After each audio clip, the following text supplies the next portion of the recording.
Bismillahirrahmanirrahim. Alhamdulillahirabbil alamin. Assalatu wassalamu ala Rasulillahi sayyidil mursalin nabiyina Muhammadin wa ala alihi wa ashabihi ajma'in. Allahumma alhimna rushdana wa isna min syarri anfusina wa haykum bi tahiyatil Islam. Assalamualaikum warahmatullahi wabarakatuh. Sahabat soleh dan soleha rahimakumullah. Penyimpangan dalam rububiyah Allah secara de facto itu terjadi karena dua sebab. Pertama, tidak percaya kepada Allah sebagai penguasa kehidupan dalam semesta ini. Penyimpangan model gini menghasilkan orang-orang yang tidak percaya adanya Tuhan alias ateis. Kedua, percaya kepada Allah, namun di samping itu juga memperserikatkannya dengan variabel di samping Allah yang diakui sebagai Tuhan juga. Penyimpangan ini menghasilkan orang-orang musyrikin. Sahabat soleh dan soleha rahimakumullah. Sejatinya fitrah manusia itu beriman kepada Allah, karena Allah telah mengambil persaksian sebagaimana dijelaskan dalam surat Al-A'raf ayat 172. A'udzubillahi minasyaitonirrajim. Wa id akhadha rabbuka min bani adama min zuhurihim dzurriyyatahum wa asyhadahum ala anfusihim alastu birabbikum qalu bala. Dan ingatlah ketika Tuhanmu mengeluarkan keturunan anak-anak Adam dari sulbi mereka, dan Allah mengambil persaksian terhadap jiwa mereka seraya berfirman, bukankah aku ini Tuhan kalian? Mereka menjawab, betul, Engkau Tuhan kami menjadi saksi. Persaksian ini menjadi bawaan sejak lahir pada setiap manusia yang Allah ciptakan. Menyatu dalam proses penciptaan dirinya, sehingga Allah perintahkan kepadanya untuk tetap berada dalam fitrah tersebut. Sebagaimana firman-Nya, A'udzubillahi minasyaitonirrajim. Fa'akim wajhaka lid-dini hanifa fitratallahi allati fataran nasa 'alaiha la tabdila li khalqillah. Maka hadapkanlah wajahmu dengan lurus kepada agama Allah, tetaplah atas fitrah Allah yang telah menciptakan manusia menurut fitrah itu. Tidak ada perubahan pada fitrah Allah. Surat Ar-Rum ayat ke-30. Kelurusan fitrah ini tetap berlaku hingga seorang anak sudah dapat berbicara, menggunakan akalnya dan nalar. Bagaimana keadaan selanjutnya? Peran orang tua dan lingkunganlah yang menentukannya akan menjadi apa dan apa agamanya. Sabda Rasulullah sallallahu alaihi wasallam, ala innaha laysat nismatun tuladu illa wuridat alal fitrah. Fama tazalu 'alaiha hatta yubayyina 'anha lisanuha wa abawaha yuhawidaniha aw yunassiraniha.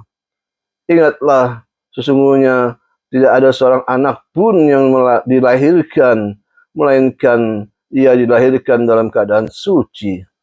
Ia masih tetap dalam keadaan suci hingga lisannya dapat berbicara. Lalu kedua orang tuanya lah yang menjadikannya sebagai orang Yahudi atau orang Nasrani. Hadis riwayat Ahmad dan An-Nasai. Sahabat soleh dan soleha rahimakumullah. Seorang anak manusia yang lahir ke dunia terikat dengan perjanjian pertamanya ini. Setelah ia dapat berpikir, nalar, dan mampu mengungkapkan apa yang menjadi pemahaman dan pengetahuannya, maka ia harus mengambil perjanjian yang keduanya. Perjanjian kedua ini adalah syahadatain, atau persaksian dua kalimat syahadah. Aku bersaksi bahwa tidak ada yang disembah kecuali Allah, dan Muhammad adalah utusan Allah.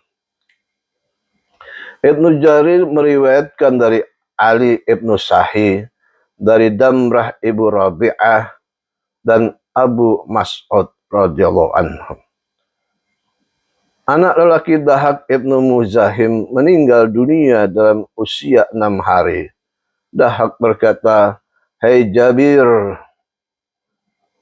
Apabila engkau letakkan anakku di dalam liang lahatnya, maka bukalah wajahnya dan lepaskanlah tali bundelannya, karena sesungguhnya anakku ini nanti akan didudukkan dan ditanya.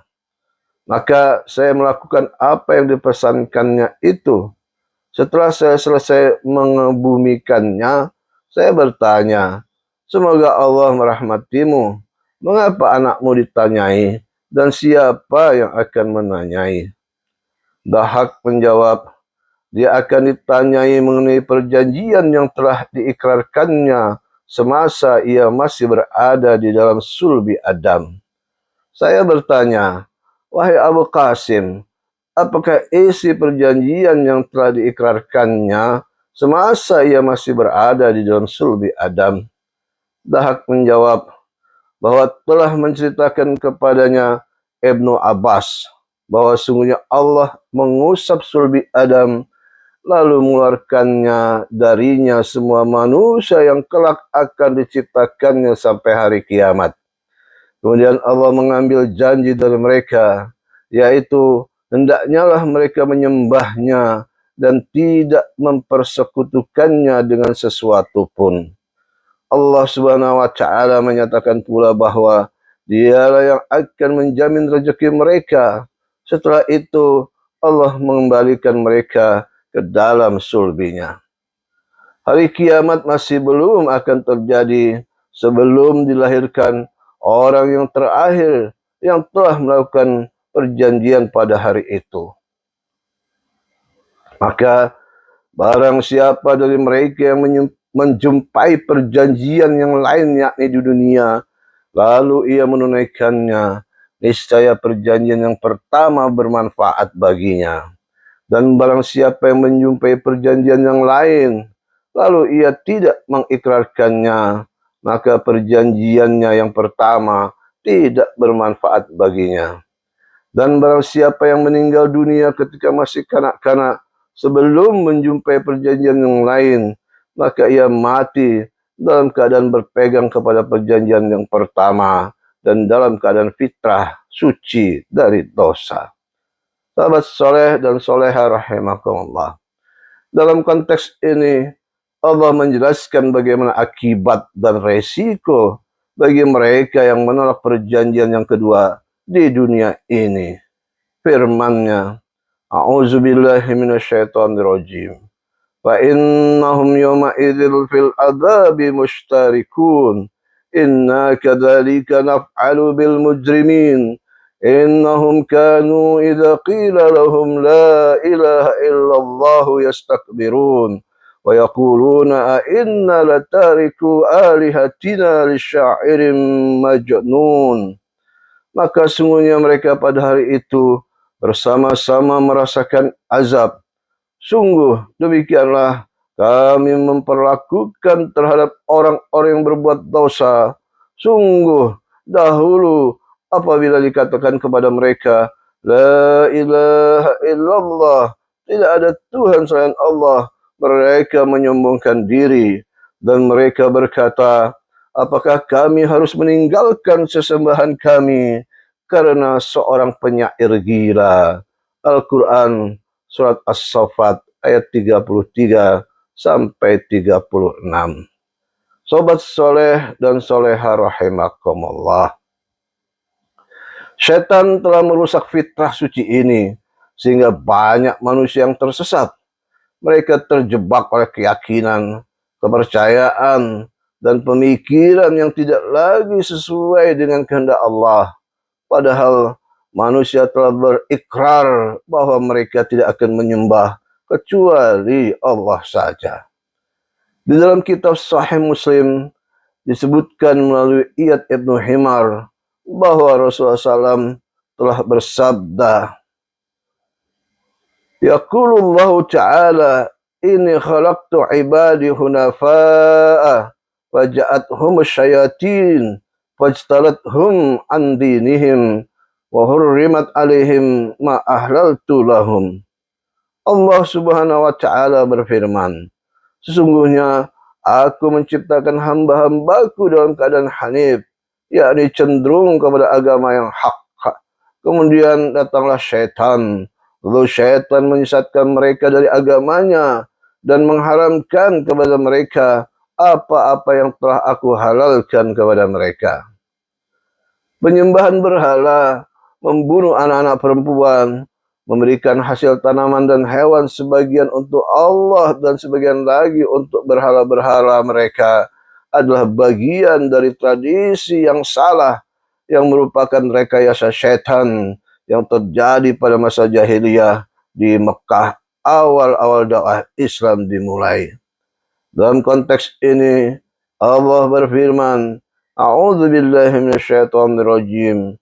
Wa kadzalika zayyana likatsirin minal musyrikina qatla auladihim syuraka'uhum liyurduhum wa yalbisu 'alaihim dinahum.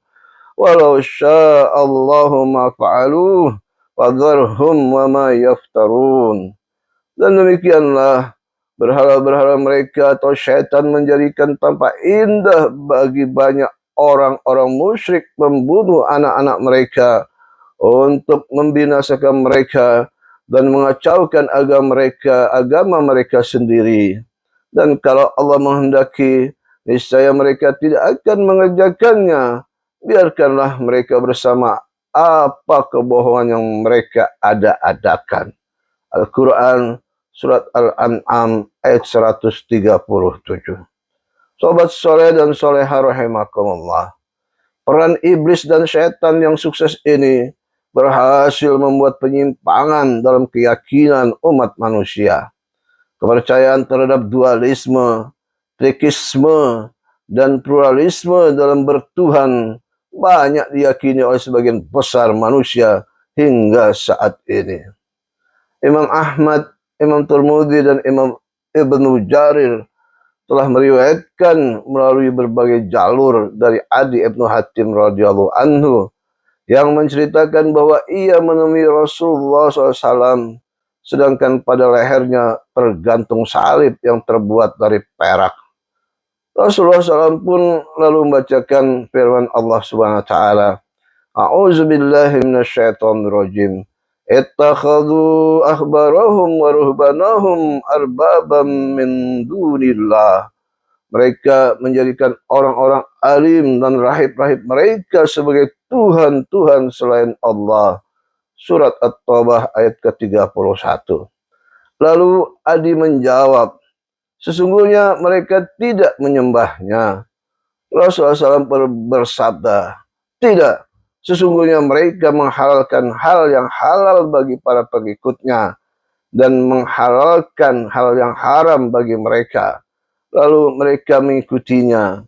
Yang demikian itulah ibadah kepada mereka, kepada orang-orang alim dan rahib-rahib mereka. Dari sini para ulama sepakat bahwa al-ibadatu ittiba'u ilal hukmi wasyariah. Bahwa sungguhnya ibadah itu adalah mengikuti hukum dan undang-undang. Sobat soleh dan soleha rahimakallah. Penyimpangan yang dilakukan oleh syaitan ini sangat dahsyat. Sehingga menyebabkan banyak manusia yang tersesat dan tidak mengenal ajaran Allah yang hak. Padahal Allah telah memberi peringatan dengan jelas sekali di dalam firman-Nya. A'udzu billahi minasyaitonir rajim. Alam ahad ilaikum ya bani Adam alla ta'budu syaitan innahu lakum aduwwum mubin wa an i'buduni hadza siratun mustaqim wa laqad adalla minkum jibillan katsira afalam takunu ta'qilun hadhihi jahannamul lati kuntum tu'adun islauhal yawma bima kuntum takfurun. Bukankah aku telah memerintahkan kepadamu, wahai anak cucu Adam, agar kamu tidak menyembah setan? Sungguh setan itu musuh yang nyata bagi kamu, dan hendaklah kamu menyembahku. Inilah jalan yang lurus.